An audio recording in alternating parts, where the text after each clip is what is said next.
जिस तरह से जारी था उस तरह से oh my goodness first the man Shams और यहाँ पर राणा नवीद के विकेट को उठा फेंका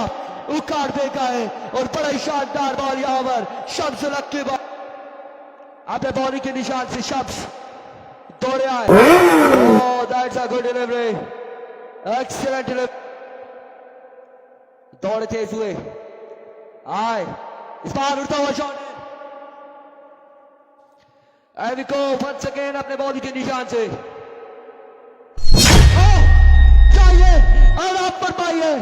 और रिकॉर्ड का नुकसान